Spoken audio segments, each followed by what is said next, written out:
Assalamualaikum warahmatullahi wabarakatuh.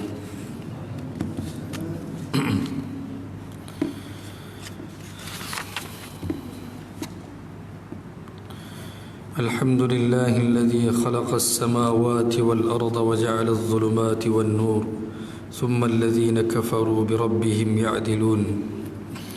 Huwa alladzi khalaqakum min tinin thumma qada ajala وأجل مسمى عنده ثم أنتم تمترون وهو الله في السماوات وفي الأرض يعلم سركم وجهركم ويعلم ما تكسبون وقال النبي صلى الله عليه وسلم المسلم من سلم المسلمون من لسانه ويده أو كما قال صلى الله عليه وسلم يؤمن بكل خيرا أو ليصمت atau kama qala sallallahu alaihi wasallam. Muslimin muslimat yang dirahmati Allah Subhanahu wa taala, marilah kita bersyukur kepada Allah Subhanahu wa taala. Allah berfirman, qalilan ma tashkurun, dan Allah berfirman, wa qalilun min ibadiyasy syakur. Sedikit sangat kamu mensyukuri daku, firman Allah, dan hanya sedikit daripada hamba-hambaku yang mensyukuriku. Ini firman Allah Subhanahu wa taala. Allah berfirman, wa ma qadarullah haqqa qadri. Sesungguhnya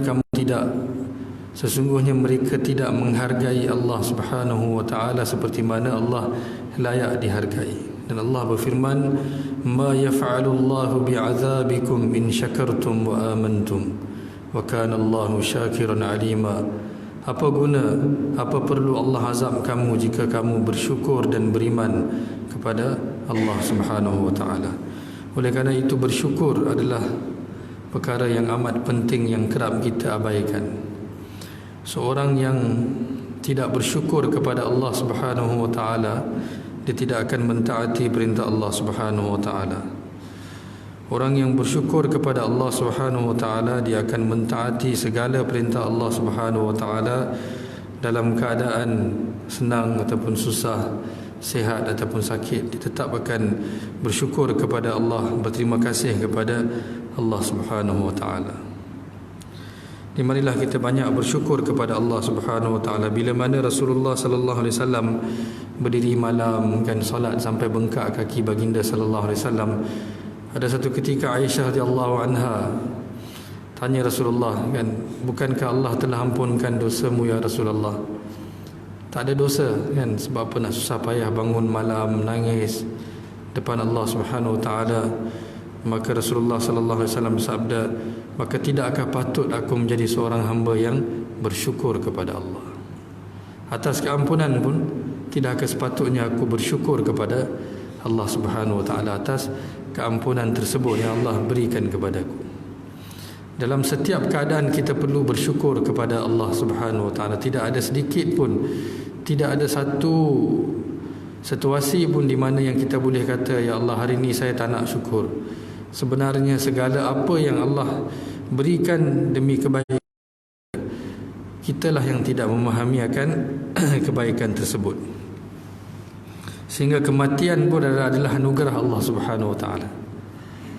Jangan pergi ketawakan kematian orang lain pula, kan? Tapi kematian itu adalah tuhfah, adalah hadiah untuk orang mukmin, kan?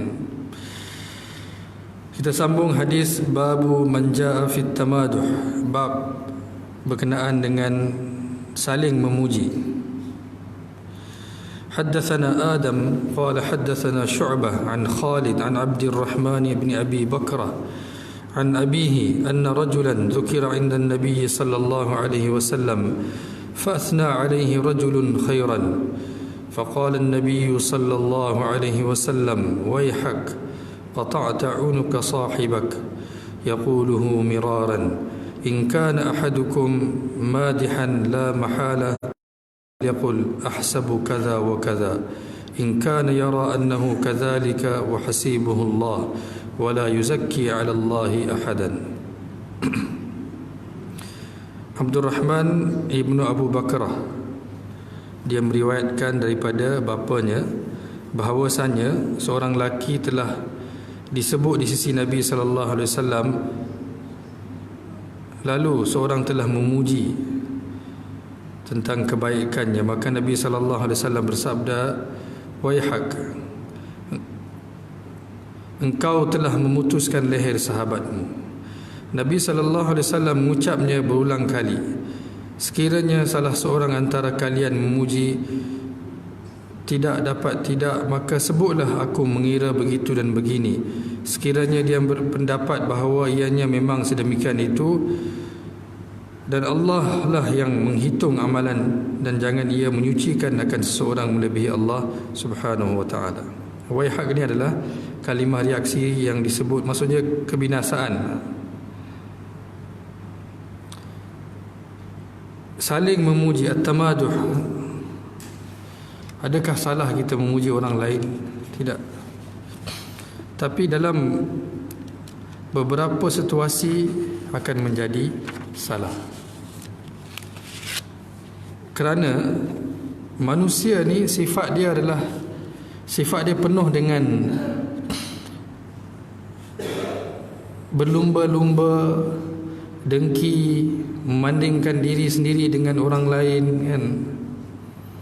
Bila dua adik-beradik bertemu, kan, dua saudara, dua kakak dan adik, isi kakak akan sebut bahawa suami saya itu ini, dia seorang yang berkerjaya, dia bergaji besar, dia ada rumah besar, kan, kami ada kereta mewah, dan seorang lagi pula tak ada apa-apa. Maka dia pun puji, suami saya begitu, suami saya begini, sehinggalah si adik pun terasa dengan kata pujian yang si kakak berikan kepada suami dia berlebih-lebihan. Kalaulah suami dia baik, maka pujilah ala kadar, sekadar yang cukup, bukan untuk sehingga orang lain terasa dirinya hina dengan pujian tersebut, sehingga si adik terasa kata mungkin suami aku tidak sebaik suamimu. Jadi itu pun salah, kerana kita ni sentiasa suka membuat perbandingan. Seorang duduk dipuji tentang isteri dia pula, kan, isteri saya begitu, isteri saya begini. Si adik pula isteri dia tak ada pangkat besar, adik pula terasa. Orang kata yang ni pula kata soal isteri saya pandai masak, isteri kamu tak pandai masak. Itu jadi kalau kita nak puji pun ala kadar saja, janganlah sehingga orang lain terasa. Jangan sehingga orang lain. Begitu Nabi sallallahu alaihi wasallam mendidik umat. Kerana perkara ini berlaku, pergaduhan dalam rumah tangga berlaku kerana kita memberikan pujian yang berlebihan. Di depan mata saya pun berlaku. Dua orang kawan bertemu, seorang dicerita suami saya itu, suami saya ini, suami saya itu, suami saya berpangkat besar, gaji besar itu dan ini, kan. Wa tafakhurun bainakum wa takathurun fil amwali wal aulad. Lagi-lagi kita ni suka bangga dengan apa yang kita ada. Allah sebut innamal hayatud dunya la'ibun wa lahwun wa zinatun wa tafakhurun bainakum wa takathurun fil amwali wal aulad. Permainan, tipu daya, dan kita suka bangga. Saya ada anak yang ramai, anak saya doktor, anak saya engineer. Seorang lagi kata anak suami saya itu wa takathurun fil amwal, saya kaya raya, saya ada bank balance yang banyak, itu dan ini, suami saya ada kereta besar, perniagaan besar. Sehingga kawan dia yang dengar tu pun tak sedap hati. Dia balik, dia kata kepada suami dia, tengok kata, kawan saya suami dia berkejaya kan, pangkat besar, gaji besar, perniagaan besar, kita ada apa? Kita tak ada apa-apa. Kerana perbualan dia tadi, pujian yang diberikan berlebihan kepada seorang, dia telah mengajar, dia telah menyebabkan pergaduhan di dalam rumah orang lain. Jadi ala kadar saja, setakat mana yang perlu sebutlah sedikit sebanyak subhanallah, suami saya baik. Selebih itu Allah sahaja yang mengetahui, kan? Allah saja yang lebih mengetahui. Mudah-mudahan kita menjadi lebih baik, kerana kita dalam proses untuk membina menjadi layak untuk masuki syurga. Tak ada siapa pun boleh bagi jaminan kata hari ini saya dah perfect dah. Sahabat dia menyertai peperangan, tapi dia meninggal di atas katil dia menangis, kerana mereka tak pernah sangka baik dengan diri mereka, kan? Kita ada okeylah. Begitu juga dengan orang lain. Kalau pujian yang berlebihan kita berikan, kadang-kadang menyakiti orang lain. Dalam hadis yang kita baca tadi ialah untuk mengelak orang lain, hati orang lain disakiti dengan pujian berlebihan yang kita berikan kepada seorang. Dia berhati-hatilah. Begitulah kita duduk depan isteri kita, kita puji tentang perempuan lain. Kita duduk depan suami kita, kita puji tentang lelaki lain, kan? Tengok drama tu, handsomenya abang, tengok abang boroi. Tengok tu pelakon dalam cerita sekian-sekian, badan tough, kan, six packs. Abang six packs coming soon, kan, pakai t-shirt tu. Ketua tak coming, never come. Tak boleh. Pujian yang kita berikan kalau beri manfaat, subhanallah, boleh untuk memberi semangat kepada orang, silakan. Tapi kalaulah pujian itu menghancurkan orang, itu kita kena berhenti serta-merta. Bagaimana nak tahu? Itulah kata kena selalu muhasabah. Sebelum kita berkata-kata, buat kira-kira dulu, timbang dulu perkataan tu. Man kana yu'minu billahi wal yawmil akhir falyakul khairan aw liyasmut. Kalaulah kata-kata kita itu bakal mengundang, menyakitkan hati orang, baik kita diam saja. Masa kita nak kata pun kontrol. Sebab tu saya tak pernah rasa bangga dengan seorang boleh cakap yang lancar, kerana kelancaran percakapan dia kadang-kadang boleh menyakiti hati orang lain. Macam laser, kan, semua dibantai sekali. Dia kata flawless punya pasal, terpaksa saya cakap juga sampai saya menyakiti hati orang lain. Dia nak flawless, kan. Dia kata kalau berhenti nanti tak berapa cantik ayat saya, jadi saya nak flawless, kan tu. Sekali bidah semua. Nak jadikan pantun kononnya. Saya pernah sebut, Ali radhiyallahu anhu kata, perkataan ini sebelum kita sebut, perkataan itu adalah hamba kepada kita. Maksudnya kita berkuasa atas perkataan itu. Tetapi selepas kita sebut, kita menjadi hamba kepada perkataan itu.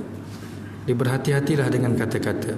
Selepas kita ungkapkan sesuatu, kita akan menjadi hamba kepada perkataan itu. Jadi bila kita dah sebut, dah tak boleh buat apa, tak boleh tarik balik dah. Berhati-hati. Walaupun pujian yang kita berikan berlebihan kepada orang lain sehingga orang lain terasa hati, itu pun salah. Itu pun Nabi larang. Jadi berhati-hatilah. Ada lagi, banyak lagi dalam bab pujian ni, kan. Hadis terusnya, حدثنا محمد بن الصباح قال حدثنا إسماعيل بن زكريا قال حدثني بريد بن عبد الله عن أبي بردة عن أبي موسى رضي الله عنه قال سمع النبي صلى الله عليه وسلم رجلا يثني على رجل ويتريه فقال النبي صلى الله عليه وسلم أهلكتم أو قطعتم ظهر الرجل. Abu Musa radhiyallahu anhu telah berkata, Rasulullah sallallahu alaihi wasallam telah mendengar akan seorang lelaki memuji seorang lelaki yang lain dengan melebih-lebihkannya. Maka Rasulullah sallallahu alaihi wasallam bersabda, kalian telah membinasakan atau telah memutuskan akan belakang lelaki itu. Pujian yang berlebihan ni kadang-kadang menghancurkan, tapi bukan kata salah kita memberi pujian berlebihan. Kita ungkapkan pujian, kan, kata kamu begitu, itu dan itu. Satu hari kita yang mula maki hamun dia. Sebab tu Ali radhiyallahu anhu kata, kalau nak sayang seorang tu jangan sayang sangat, mana tahu satu hari kamu akan benci. Kalau nak benci pun jangan benci sangat-sangat, mana tahu satu hari kamu sayang dia. Di semuanya mestilah balance, adal. Innallaha yuhibbul muqsitin, khairul umuri awsatuha. Tengah-tengah terbaik dalam setiap perkara. Jangan berlebih-lebihan dalam apa sahaja pun. Nak beri pujian pun sekadar pujian saja. Kita baca lagi hadis terusnya. Haddatsana Qabisatu qala haddatsana Sufyan an Imran bin Muslim an Ibrahim التيمي عن أبيه قال كنا جلوسا عند عمر فأثنى رجل على رجل في وجهه فقال أقرت الرجل عقرك الله. التيمي daripada bapanya, dia telah berkata, kami pernah duduk di sisi Umar radhiyallahu an, lalu seorang lelaki telah memuji seorang lelaki yang lain di hadapannya, maka Umar radhiyallahu anhu berkata, engkau telah menyembelihkan lelaki itu, maksudnya membinasakan, semoga Allah menyembelihmu. Di pujian pun bukan kita boleh orang setakat nak puji je lah, bagaimanapun. Kalaulah dia menyenangkan, memberi kebaikan, bismillah. Kalau lebih-lebih, itu pun kena jaga. Hadis terusnya, haddatsana Abdus Salam qala haddatsana Hafsun an Ubaidillah an Zaid bin Aslam an abihi qala sami'tu Umar yaqulu al-madhu dhabhun qala Muhammadun ya'ni idza qabilaha. Zaid ibnu Aslam daripada bapanya, dia telah berkata, aku mendengar Umar radhiyallahu anhu berkata, pujian itu adalah penyembelihan. Muhammad telah berkata, yakni apabila dia menerima seperti mana yang aku dipuji ini, sangkaan itu jadikanlah kenyataan, kan? Sebenarnya kita tak layak pun menerima pujian. Kita ni siapa? Innal hamda lillah, kan? Pujian, segala puji bagi siapa? Bagi Allah Subhanahu wa taala. Kulluhu lillah, segala-galanya. Segala pujian hanya bagi Allah Subhanahu wa taala. Tapi mulut saja cakaplah, kan? Dalam hati kita kata, kenapa saya tak dipuji? Kenapa saya tidak disanjung, kan? Kita mahukan perkara itu. Allah berikan kepada mukminin, tapi dengan pujian yang diberikan kepada Allah Subhanahu wa taala. Kita baca lagi, nanti saya terangkan. Bab ma athna ala sahibihi in kana aminan bih. Bab menyatakan orang yang memuji ke atas sahabatnya jika dia percaya dengannya. حدثنا عبد العزيز بن عبد الله قال حدثني عبد العزيز بن أبو حازم عن سهيل عن أبيه عن أبي هريرة رضي الله عنه أن النبي صلى الله عليه وسلم قال نعم الرجل أبو بكر نعم الرجل عمر نعم الرجل أبو عبيدة نعم الرجل أسيد بن خضير نعم الرجل ثابت بن قيس بن شماس نعم الرجل معاذ بن عمرو بن الجموح نعم الرجل معاذ بن جبل قال وبئس الرجل فلان وبئس الرجل فلان حتى عدى سبعة. Nabi sallallahu alaihi wasallam puji Abu Hurairah radhiyallahu anhu, berkata bahawasanya Nabi sallallahu alaihi wasallam telah bersabda, sebaik-baik lelaki adalah Abu Bakar, sebaik-baik lelaki adalah Umar, sebaik-baik lelaki adalah Abu Ubaidah, sebaik-baik lelaki adalah Usaid bin Hudair, sebaik-baik lelaki adalah Sabit ibnu Qais ibnu Syammas, Muaz ibnu Amr ibnu Al-Jamuh, sebaik-baik lelaki adalah Muaz ibnu Jabal. Dan Nabi SAW juga sebut seburuk-buruk lelaki adalah si fulan dan si fulan dan si fulan, sehingga Nabi menyebut 7 orang. Kalaulah kita sekadar kita sebut kata orang ni baik, kan, kerana kebaikannya, dan ada orang yang buruk, kita sebut kata jangan, untuk kita elak daripada orang itu. Dalam hadis Nabi SAW, bila Nabi sebut buruk-buruk ni, kebanyakan orang kafir, bukan kebanyakan, kesemuanya. Tentang orang Islam, hatta munafik pun Nabi tak sebut. Nabi tak sebut, walaupun Nabi tahu. Kerana Nabi SAW letakkan harapan, mana tahu satu hari nanti dia akan terima Islam sepenuhnya. Sekarang dia dah sebut dengan lidah, dia dah mengucap 2 kalimah syahadah. Ada seorang sahabat Nabi nama Safwan, selepas peperangan menang harta rampasan, bila mereka dapat kemenangan di peperangan Hunain, mereka dapat harta rampasan ratusan ekor unta. Orang Arab ni dia suka unta, kan, macam kita tengok Ferrari, kereta-kereta mewah, kan, mereka kau nampak unta mereka suka. Safwan dia tengok unta yang banyak tu, digeram, dia kata kalaulah aku dapat ni semua. Masa tu dia belum benar-benar beriman, dia belum beriman sepenuhnya lagi. Nabi tahu Sebab dia asyik pandang unta saja kan. Nabi kata kat dia, kamu suka unta? Dia kata suka. Orang Arab memang suka unta. Nabi kata ambil semua unta. Dengar kata-kata tu, dia punyalah gembira dan dia pergi buat announcement. Dia kata demi Allah, dia kata ini adalah Rasulullah, kerana tak mungkin ada seorang selain daripada pesuruh Allah yang lebih pemurah daripada yang pemurah seperti mana baginda Rasulullah sallallahu alaihi wasallam. Nabi boleh bagi semua ratusan ekor unta kepada dia. Sebab apa? Nak ambil hati dia. Nabi sallallahu alaihi wasallam, kalau Nabi sebut seburuk-buruk orang ni semua adalah mereka yang menentang, mencaci, mencela, dan Allah Subhanahu wa taala dah bagi jaminan mereka ni tak akan masuk syurga. Oh, Nabi sebut. Kalau masih ada harapan, Nabi tak akan sebut. Nabi sallallahu alaihi wasallam, wa ma yantiqu 'anil hawa in huwa illa wahyu yuha. Nabi tak akan ungkapkan sesuatu perkataan pun daripada diri baginda sendiri dengan nafsu baginda, tetapi semuanya in huwa illa wahyu yuha, kecuali itu adalah wahyu daripada Allah Subhanahu wa taala. Nabi tak akan beri ungkapan apa-apa. Jadi jangan kita kata Nabi pun sebut, oh kita pun mula sebut orang ni jahat, orang ni jahat, orang ni jahat, orang ni jahat. Nabi sebut kerana Allah wahyukan kepada Rasulullah sallallahu alaihi wasallam.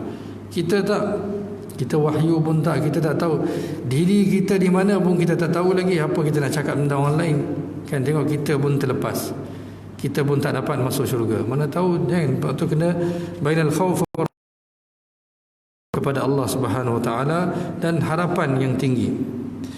Kita baca hadis terusnya.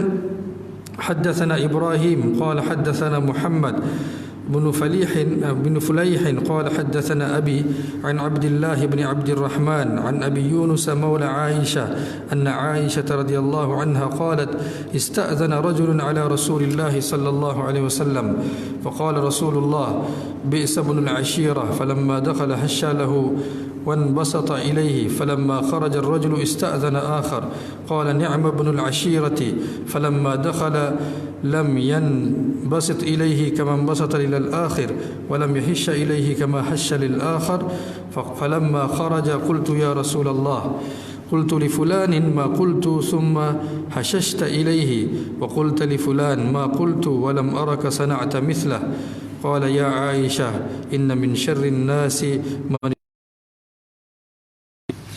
Panjang hadis ni, hadis marfu'. Abu Yunus maula Aisyah radhiyallahu anha berkata bahawasanya Aisyah radhiyallahu anha telah berkata, seorang telah meminta izin untuk bertemu Rasulullah sallallahu alaihi wasallam.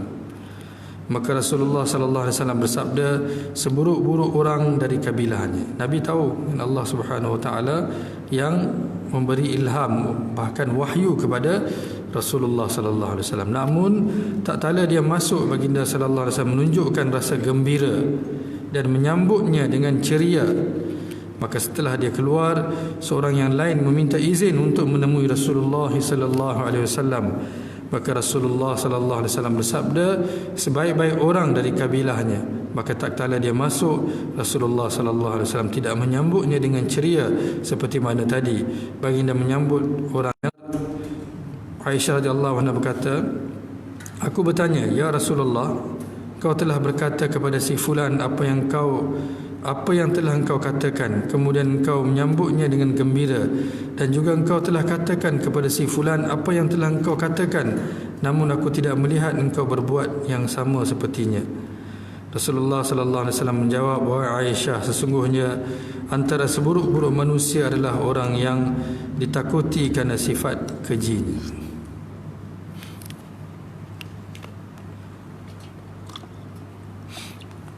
Nabi sallallahu alaihi wasallam sebut, tapi Nabi sallallahu alaihi wasallam sambut. Nabi sallallahu alaihi wasallam sebut seorang tu baik, tapi Nabi sallallahu alaihi wasallam tidak sambut dia dengan ketawa, dengan hormat itu dan ini. Bukannya setiap orang yang kita muliakan itu kerana kita muliakan, tetapi kadang-kadang kita muliakan kerana kita takutkan keburukan dia. Tapi orang yang kenal Rasulullah sallallahu alaihi wasallam, dia mengetahui akan isi hati baginda sallallahu alaihi wasallam. Dia tahu akan penderitaan Nabi sallallahu alaihi wasallam. Dan Nabi sallallahu alaihi wasallam tak perlu pun nak sambut dia. Bahkan dia mengenali Rasulullah sallallahu alaihi wasallam. Umar radhiyallahu an ketika Umar radhiyallahu anhu istilam Hajar Aswad, apa Umar kata? Kalaulah bukan Nabi yang istilam kau, nescaya aku tak istilam kau. Dia cium Hajar Aswad, kemudian dia kata, kalaulah bukan Rasulullah cium kau, nescaya aku tak akan cium kau pun. Nak beritahu apa di sini? Nak beritahu orang yang mulia, orang yang baik, orang yang beriman, mereka tahu kedudukan Nabi sallallahu alaihi wasallam. Mereka tahu usaha, pengorbanan, penderitaan baginda sallallahu alaihi wasallam. Dan Nabi tak perlu nak tunjuk kepada mereka. Tapi orang yang buruk ni kan takut kepada keburukan, dan Nabi sallallahu alaihi wasallam sambut dia dengan harapan mungkin dia akan beriman, tapi semuanya datang daripada Allah Subhanahu wa taala. Allah Subhanahu wa taala yang wahyukan kepada Rasulullah sallallahu alaihi wasallam. Jadi tidak semestinya kan, kalaulah kita tidak menyambut seseorang itu, kedatangan dia patut rasa dirinya dihina. Itu yang kita, Imam Al-Bukhari rahimahullah telah datangkan hadis ni nak beritahu, kalaulah seorang itu kedatangan dia tidak disambut, jangan dia terasa tunjukkan kata orang yang jahat itu diberi penghormatan dan orang yang baik itu tidak dihormati. Tidak sesekali. Orang baik tetap baik, orang mulia tetap mulia. Kadang-kala kita berikan penghormatan lebih sikit kepada orang bukan Islam kerana kita takut keburukan daripada mereka, bukan kerana kita sayang kepada mereka. Jadi jangan buat judgement kan, dan kita sendiri pun jangan cepat terasa kata aku datang kau tak sambut. Orang kapiak datang kau bangun sambut. Aku ni orang beriman, kamu tak sambut aku. Lihat apa yang Nabi sallallahu alaihi wasallam lakukan, dan kita kena faham perkara itu. Sebab itu saya dah sebut tadi, sebelum ni saya dah sebut, Muawiyah pernah sebut, dia kata siapa yang nak kedatangan dia dibangun dan disambut, maka hendaklah ditempah. Aku mendengar Rasul, jangan kita. Sebab tu Umar radhiyallahu anhu hidup dia sederhana sampai orang pun tak tahu dia Amirul Mukminin. Orang pun tak tahu. Di malam-malam dia pergi ronda, siapa pun tak kenal. Orang kata nantilah aku komplain, kata sepatutnya engkau lah layak jadi Amirul Mukminin. Sebab tak nampak pun macam Amirul Mukminin, siapa nak sambut. Masa Umar radhiyallahu anhu pergi cari Uwais Al-Qarni kan, dia bawa Ali pergi. Kedua-dua mereka ni tak dikenali tak cam pun. Uwais Al-Qarni tanya, siapa kamu? Kata saya Umar. Ali kata ni Umar ni, kau main-main jawab. Umar tanya dia, nama apa? Dia kata nama aku apa? Nama aku Abdullah. Aku hamba Allah. Dia main-main. Kata kau di mana, kau duduk tinggal mana? Dia kata saya tinggal ni dekat Baitullah ni. Ali radhiyallahu anhu dengar, dia kata kau main-main, kau tahu siapa? Dia kata mana aku tahu. Dia tengok Umar, terus dibangun. Kata Umar, dia kata minta maaf saya tak tahu Amirul Mukminin. Jadi kita tak boleh ada impian yang mana kedatangan kita mestilah disambut, dibangun, diberi penghormatan, ditabik kan. Kita pecat security guard sebab apa? Sebab tak tabik kita. Nauzubillah. Jadi yang ni bagus. Setiap hari datang je, Bos. Lepas tu kena maki juga.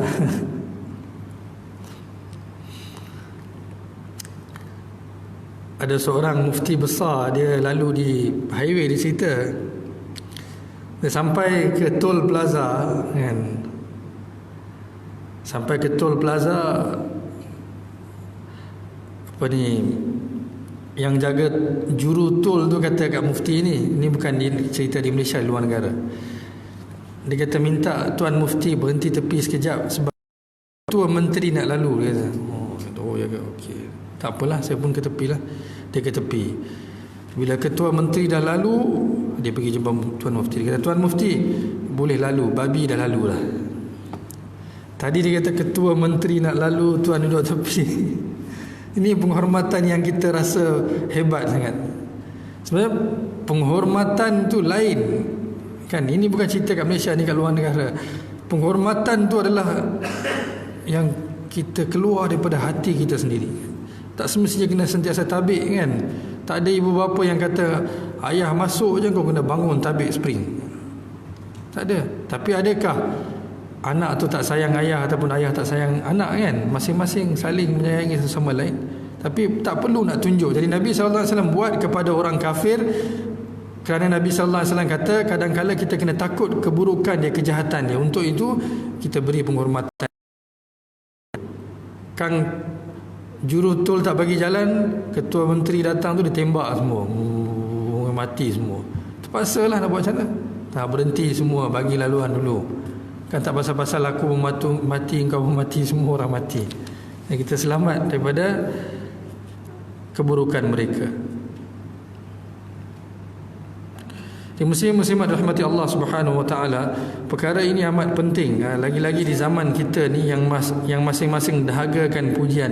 Orang dulu pun dahagakan pujian juga, tapi zaman sekarang ni subhanallah kan, sanggup kita beli pujian, betul tak?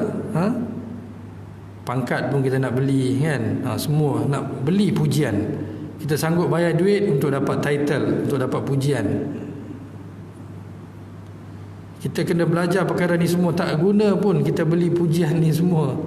Sebab apa? Seperti mana kita baca tadi, Allah sahaja yang mengetahui kedudukan dia nanti kelak. Siapa pun tak tahu. Allah mengetahui. Jadi oleh kerana itu, jangan kita terkejar-kejar pujian di dunia sehingga kita lalai dan kita kembali dalam keadaan binasa. Biarlah orang tak puji kita, sampailah kita rasa kita tak ada apa, sampai kepada Allah, Allah sayang kita. Banyak sahabat-sahabat mereka hidup seperti itu. Umar radhiyallahu anhu, Abu Bakar Siddiq radhiyallahu anhu, tabi'in pun, Umar bin Abdul Aziz radhiyallahu rahimahullah kan. Kita sebut pemerintahan seperti apa?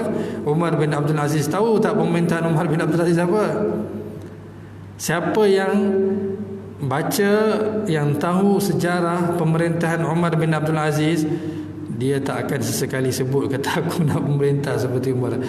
Mana mungkin nak memerintah seperti Umar bin Abdul Aziz.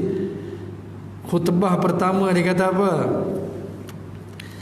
Kata aku dulu air, kemudian Fatimah binti Abdul Malik, aku kahwin dia. Tapi dia kata hari ni Allah bagi aku kerajaan, aku akan guna kerajaan ni hanya saja untuk mendapatkan keredaan Allah semata-mata. Kemudian dia balik rumah, dia jumpa isteri dia Fatimah binti Abdul Malik. Dia kata, wahai Fatimah, dia kata daripada hari ni, dia kata aku tak boleh dah nak manja-manjakan kau, nak dapatkan keperluan kau lagi. Kalau boleh duduk dengan aku, kalau nak pergi aku ceraikan kau. Dia kata aku tak akan mungkin, sebab hari ini aku ada tanggungjawab yang besar yang aku nak pikul. Aku tak mampu aku tak mampu nak tunaikan lagi tanggungjawab. Begitu perit kehidupan dia akan. Fatimah binti Abdul Malik kata 2 tahun 2 bulan suami dia jadi Amirul Mukminin setiap malam. Itu pemerintahan Umar bin Abdul Aziz. Siapa sini yang boleh bentang sejadah setiap malam menangis sampai ke pagi hari untuk menegakkan keadilan? Bukan untuk apa? Untuk menegakkan keadilan. Dia menangis setiap malam teresak-esak. Fatimah dia tak pernah tidur dengan aku. Dia akan bentang sejadah selepas Isyak, dia akan menangis teresak-esak depan Allah sehinggalah subuh setiap malam. Pagi hari dia akan bangun, keluar untuk serve, untuk memberi, untuk khidmat kepada dia punya bangsa dia, masyarakat dia. Dia bukan pemerintahan kecil. Banu Umayyah hanya pemerintahan ni 3 benua, pemerintahan yang besar. Tak ada seorang pun yang datang menuntut zakat pun datang. Siapa boleh tegakkan keadilan seperti Umar? Mana mungkin. Cakap boleh lah kan, lepas tu tak boleh tidur lah kalau nak tegakkan seperti Umar bin Abdul Aziz baru, bukan Umar bin Khattab. Ni kita cakap boleh lah kan, kita nak sebut itu kan, saya nak tegak seperti Umar bin Abdul Aziz. Lihat kehidupan mereka. Selepas tu, bila dia dilantik, kisah sebelum dia dilantik sebagai Amirul Mukminin, saya tiba-tiba teringat kisah ni, jadi saya cerita sikit. Sebelum dia Amirul Mukminin, Sulaiman bin Abdul Malik Amirul Mukminin. Panjang ceritalah, Sulaiman bin Abdul Malik Amirul Mukminin. Sulaiman bin Abdul Malik ni di zaman sebelum Sulaiman bin Abdul Malik, Walid bin Abdul Malik yang meninggal, adik dia Sulaiman bin Abdul Malik rampas kuasa. Dipanggil tentera, dipanggil Muhammad bin Qasim balik. Dia bunuh Muhammad bin Qasim. Dia orang datang jumpa Sulaiman, orang kata, Sulaiman kata, engkau seumur hidup tak pernah buat satu kebaikan pun, dia kata. Sekurang-kurangnya waktu nak mati ni kau buatlah satu kebaikan. Siapa yang cakap tu? Orang kanan dia sendiri cakap dekat Sulaiman. Dia kata engkau seumur hidup tak pernah buat satu kebaikan pun. Kurang-kurang hari ni kau buatlah. Dia kata apa? Dia kata engkau lantiklah Umar sebagai Amirul Mukminin selepas engkau. Zaman dulu pelantikan akan dibuat sebelum raja sebelum tu mati. Dia akan tulis nama, dia letak dalam bekas besi. Selepas dia meninggal dunia, mereka akan buka nama tu, buat announcement. Jadi bila dibuat announcement, pengsan terus Umar bin Abdul Aziz. Tak gembira, dia pengsan terus. Ini tanda-tanda kewarakan mereka kan. Mereka bukan, wah sekarang ni oleh kerana saya dah jadi Amirul Mukminin maka berikanlah segala pujian sanjungan kepada saya supaya saya dapat laksana. Tak ada, dia pengsan terus. Kehidupan dia selama 2 tahun 2 bulan tu memang sangat sederhana, tanpa ada apa-apa kan. 2 minit Umar bin Abdul Aziz 2 tahun 2 bulan, saya diberi 2 minit saja. Macam mana saya nak tegakkan keadilan?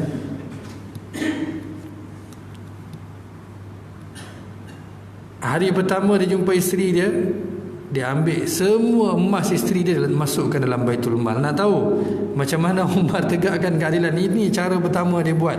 Apa dia buat? Harta yang mereka sendiri miliki dia belanjakan, dia donate kepada Baitul Mal. Semua, dia kata mai semua. Apa saja barang kemas yang kau ada, masukkan dalam Baitul Mal. Untuk apa? Untuk bantu orang Islam. Itu Umar buat. Kita cakap boleh lah kan, Umar bin Abdul Aziz, saya nak tegakkan. Sebab kita tak baca sejarah. Kalau baca dah sebut, okey lah, boleh lah. Sebenarnya Rasulullah SAW, ulama kata adalah contoh yang terbaik. Selepas Nabi SAW, bukan kata tak boleh jadi contoh, tapi Nabi SAW ajar kita setiap situasi, ada situasi seperti ini, seperti itu. Jadi kita boleh ikut Nabi dengan lebih mudah. Para tabi'in dan para sahabat ni, ada yang mereka ni memang situasi-situasi yang mereka lalui ni dengan dalam masa yang singkat kita tak mampu nak ikut lagi. Ada kehidupan langsung belakang. Bukan kata Nabi tak menderita, tapi Nabi nak ajar umat, Nabi ajar perlahan-lahan. Okey, kita berhenti azan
Bismillahirrahmanirrahim. Wassalatu wassalamu ala rasulihil karim. Amma ba'd.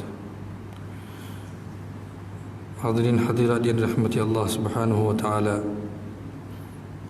Kita baca tentang saling memberi pujian tadi, hadis berkenaan dengan memberi pujian. Bukannya salah. Nanti kita akan baca juga hadis-hadis Nabi sallallahu alaihi wasallam berkenaan. Tadi pun kita ada baca Nabi sallallahu alaihi wasallam puji Abu Bakar baik, dan ataupun kita lapar pujian pun tak boleh. Tapi jangan sampai kita menyinggung kan, mengutuk, menghina. Dia jangan lepas ni kata saya tak nak puji lah suami saya kan. Ada seorang wali Allah ni, isteri dia memang tak iktiraf dia suami dia wali. Isteri nak iktiraf suami susah kan. Suami biarlah dapat pengiktirafan, kata betul ke, ya ke. Dia suami dia wali Allah. Ni kisah lucu je lah. Isteri kata engkau wali apa? Semalam aku tengok wali terbang. Itu baru wali. Engkau wali apa? Kata terbang kat mana? Kata dan tukar cerita kan. Jangan sampai kita menyinggung pula kan. Sebab tu kena belajar hadis, kena belajar syariat sepenuhnya. Memberi pujian pada tempatnya kan? Dan berlebih-lebihan akan memusnahkan satu perkara yang tiba-tiba terdetik dalam pemikiran saya. Cara kita memberi didikan kepada anak-anak. Kita pun kena tahu kita sedang mendidik mereka ataupun kita membinasakan mereka.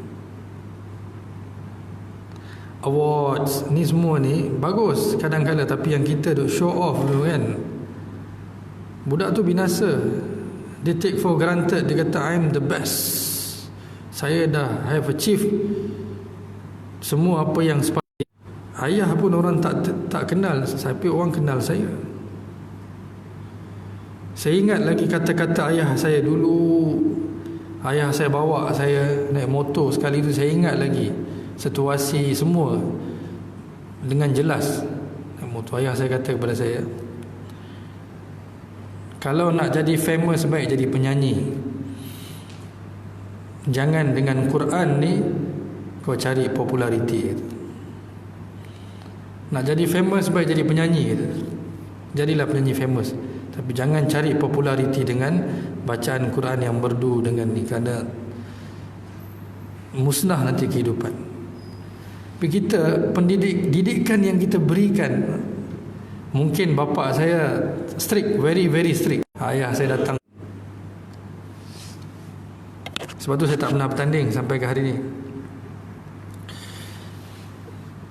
Kita boleh mendidik anak kita, memberi semangat kepada mereka, tapi jangan kita terlampau tunjuk kebolehan sehingga setakat tu sajalah pencapaian mereka. Dah lah dia kata, oh saya sekali saya baca memang ramai dah like, okay I'm the best, saya dah tahu semua dah, saya dah pandai. Mak bapak boleh tak akan hormat dah lepas tu. Dia akan gila kepada kemasyhuran tu. Dia nak jadi seorang alim pun untuk kemasyhuran tu. Kadang-kala kita nak membakar semangat boleh. Masa saya usia 17 tahun pula saya dah patah semangat, tak nak belajar dah. Dia pakar bahasa. Dia kata kepada saya, sampai sekarang saya ingat lagi kata-kata dia. Kata saya ni seorang profesor bahasa. Dia kata saya orang sanjung saya selama saya mengajar dekat universiti. Saya dah pencen, dah habis, tak ada siapa tanya apa dah pun. Tak ada orang hormat saya pun, tak ada apa dah, saya tak ada. Tapi seorang alim, dia kata lagi dia tua lagi orang akan hormat, lagi dia tua lagi Allah akan muliakan, lagi dia tua lagi Allah akan muliakan. Dia nak bakar balik semangat saya. Saya ingat kata-kata dia, saya teruskan pengajian saya.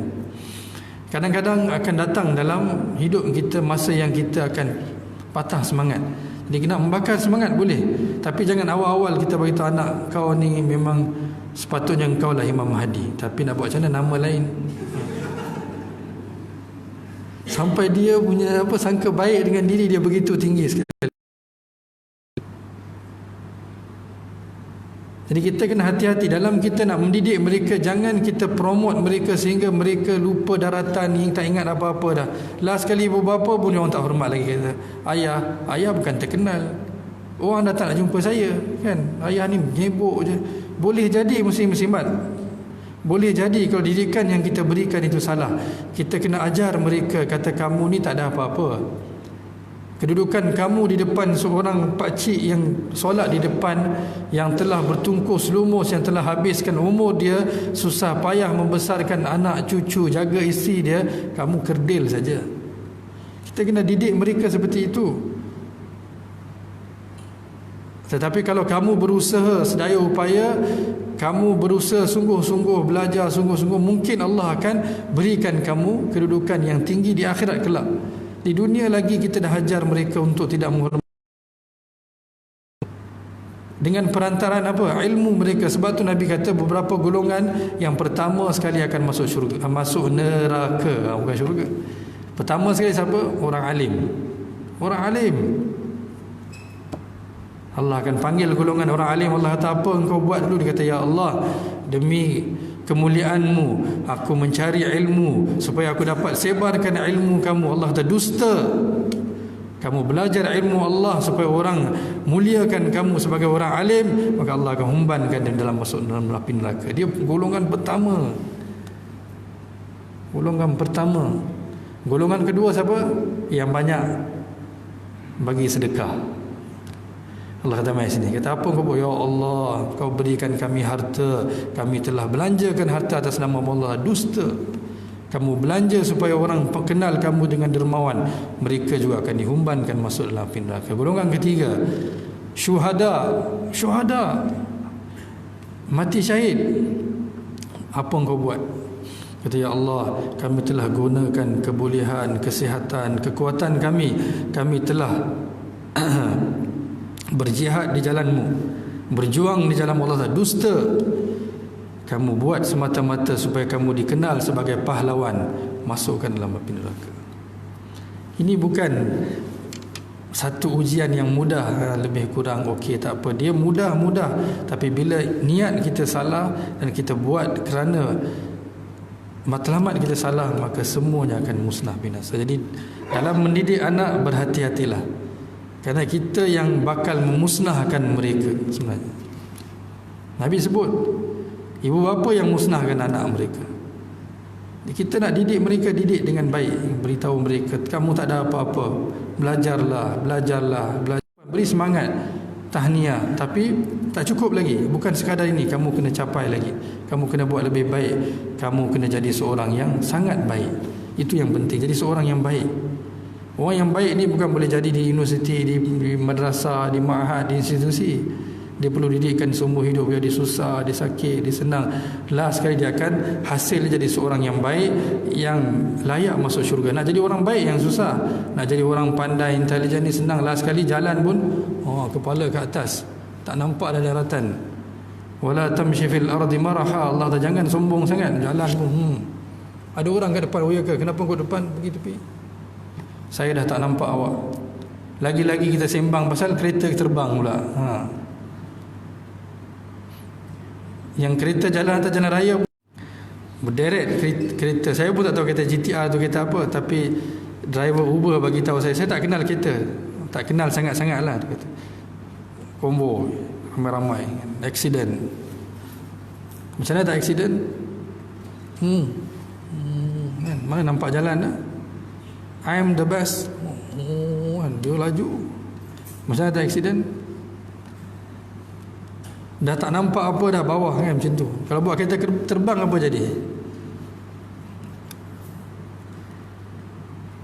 Muslim-muslimat, tak payah fikir 2020, memang 2020 datang.